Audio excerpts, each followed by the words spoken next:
G'day everybody, here with your boy Death Row. This is my arcade machine. Yes, it's a full-size machine, 2-player. It's got the Killer Instinct theme on it. We are running Sanwa sticks and hat competition buttons. Okay, this is the RGS build I'm running. It's a 1TB build. I've modified it because obviously I don't have thumbsticks. And there's a couple other things, you know, games that require more than 6 buttons.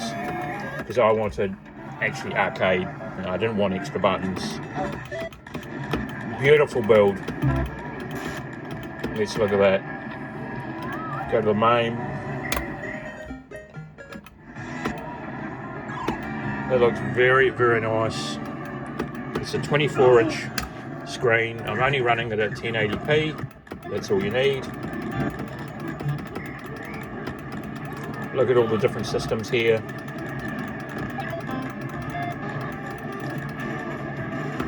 We've got Game & Watch, all the Nintendo goodies.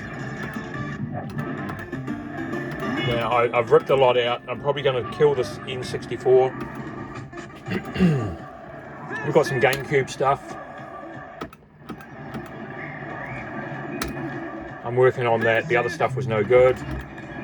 3DO, we've got the 200 odd games.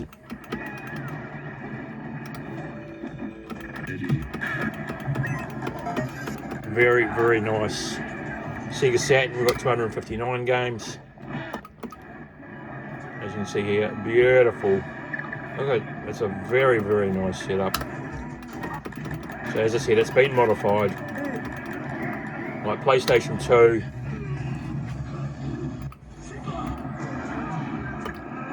These are games that you can play on an arcade style setup. I don't have 8 buttons, as I've said. As you can see here, there's only 6.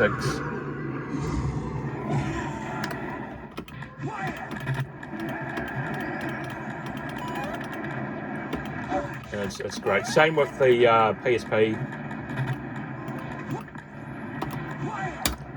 I've just added a couple of games there that you can play. Got rid of all the trash. Now these are arcade-based style games. And that's pretty much it, folks. It's 1TB. RGS done a great job putting it together. I'm not going to tell you where to get it. There's the machine. Let's power down there. Marquee. She's off. And that's it, folks. Thanks for tuning in. We'll see you next time.